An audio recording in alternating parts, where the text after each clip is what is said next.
Annyeonghaseyo, hai di sini dengan Ratu Drakor Channel dan kita berjumpa lagi di review Hometown Cha-Cha-Cha episode 3. Nah, di sini dimulai dengan Haejin yang sedang gonta-ganti baju karena ingin mencari baju yang paling cocok untuknya karena ia mau datang ke pernikahan kawannya di Seoul. Kemudian ia mendapat banyak paket karena memang dia sedang memesan online baju-baju yang mau dipakainya ke pernikahan. Ia kemudian memberitahu Dongsik ini bahwa ia akan ke Seoul dan di hari H ternyata Dongsik mau menumpang bersama 3 nenek lainnya.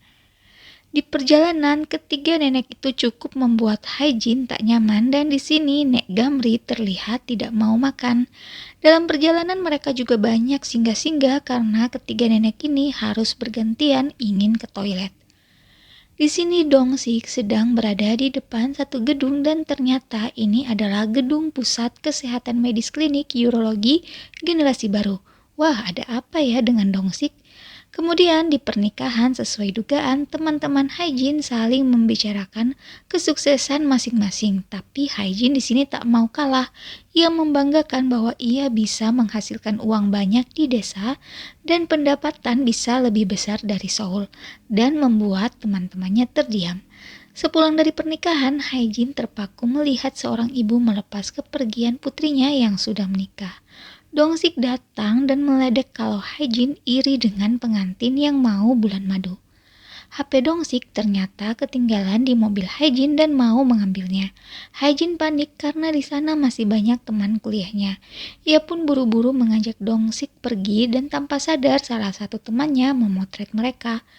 Di mobil Haejin tampak kesal karena pulang lagi ke desa Gyeongjin sementara Dongsik malah senang karena menurutnya Seoul membuatnya penat. Dongsik makan bersama Nek Gamri, tapi kemudian saat mengunyah, Nek Gamri terlihat kesakitan. Di klinik Haejin, Dongsik segera membawa Nek Gamri sambil menggendongnya. Dan di sana Haejin menjelaskan bahwa Nek Gamri ini harus memasang implan, tapi harganya memang sangat mahal sehingga Nek Gamri tentu saja menolak dan memilih untuk mencabuti giginya saja.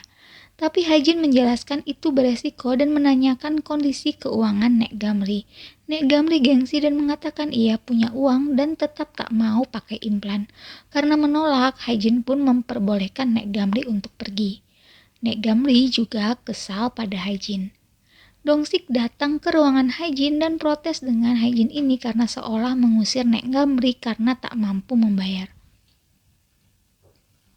Haejin mengatakan untuk menjaga ucapannya, karena memang membahayakan jika giginya si Nek Gamri ini dicabut untuk usianya, dan ini juga bukan toko kelontong sesuai request.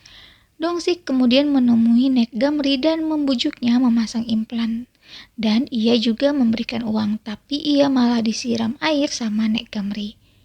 Dongsik kemudian mengajak Haejin ketemu dan menceritakan kalau Nek Gamri itu suka cumi-cumi, tapi sekarang tak bisa memakannya lagi karena kondisi giginya. Kemudian ia menceritakan Nek Gamri ini sudah bekerja keras menghasilkan uang dan selalu mendahulukan kepentingan anaknya dan orang lain. Haejin protes dan mendahulukan kepentingan orang lain lalu sakit sendiri itu adalah hal yang egois karena yang perlu dilakukan oleh orang tua adalah menjaga dirinya tetap sehat dan panjang umur, bukan memberikan anaknya uang. Dan perkataan Haejin membuat Dongsik terdiam. Esoknya ia kembali mencoba membujuk Nek Gamri tapi masih belum berhasil juga. Dan saat makan siang bersama sahabatnya, Haejin merasa semua makanan alot termasuk cumi-cumi. Di sini ada Nek Gamri menelpon anaknya yang sok sibuk di Seoul.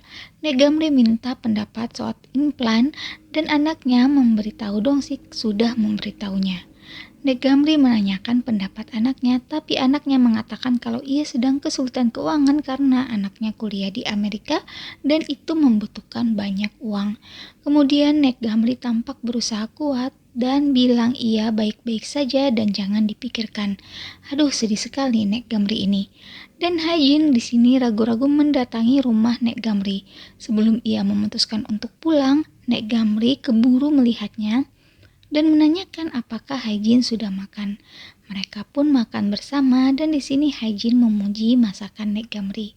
Negamri berterima kasih karena sudah mengantarkannya ke Seoul. Haejin bilang ia datang untuk bicara tapi kok malah diberi makan. Negamri mengatakan kalau makan adalah hal yang penting sebelum bekerja. Haejin bilang memang makan hal terpenting tapi kenapa Negamri mau mencabut semua giginya. Haejin pun minta Negamri datang lagi ke kliniknya dan mau memberinya diskon dengan membayar bahannya saja. Tapi jangan sampai nih orang desa Gongjin tahu karena bisa jadi rumor dan ia bisa bangkrut. Negamri menanyakan kenapa Haejin melakukan itu. Haejin menjawab bahwa ia hanya ingin Negamri ini makan makanan kesukaannya. Di sini Negamri sepertinya tahu bahwa Dongsik yang memberitahu Haejin dan bilang Dongsik ini memang suka ikut campur. Haejin tertawa dan membenarkannya. Esoknya Negamri akhirnya datang ke klinik. Dan setelahnya Dongsik mendapat telepon dari Negamri yang minta dibelikan bubur. Lalu ia menceritakan ke Dongsik kalau ia sudah ke dokter gigi dan memasang implan. Dongsik senang dan bertanya apa yang membuat Negamri ini berubah pikiran.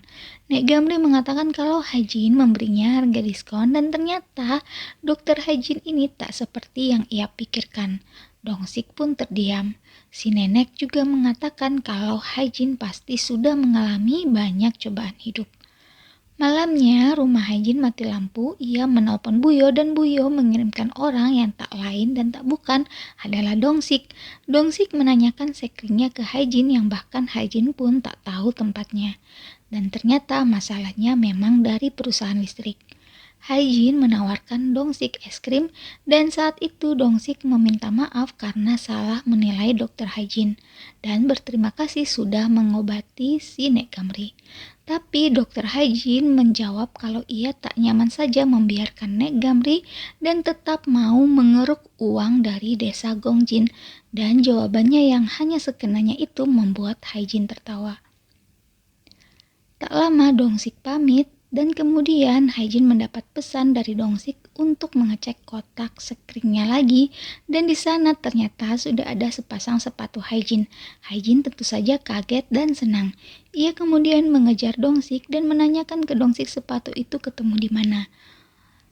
Dongsik kenanya menjawab dipungut di jalan. Haejin mencoba dengan perasaan senang dan saat kedua sepatu itu ia coba bersamaan juga dengan lampu yang langsung menyala.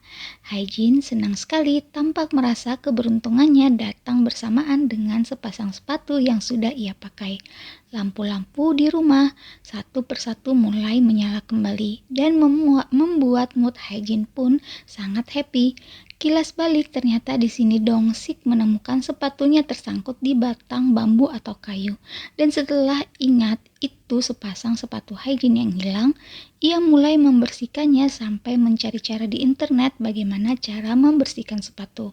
Dan saat datang mengecek sekring dan Haejin sedang mengambil es krim, ternyata ia diam-diam menaruh sepatu itu di loker. Kembali ke masa sekarang, Dongsik tersenyum melihat Haejin yang bahagia. Ia pun ikut tersenyum bahagia. Yap, sampai di sini drama Korea Hometown Cha-Cha-Cha ini, drama slice of life yang banyak pelajaran kehidupannya. Penasaran dengan episode keempat? Yuk pantengin di Ratu Drakor Channel dan terima kasih jika kalian bersedia subscribe dan review bersama Ratu Drakor Channel. See you on next video.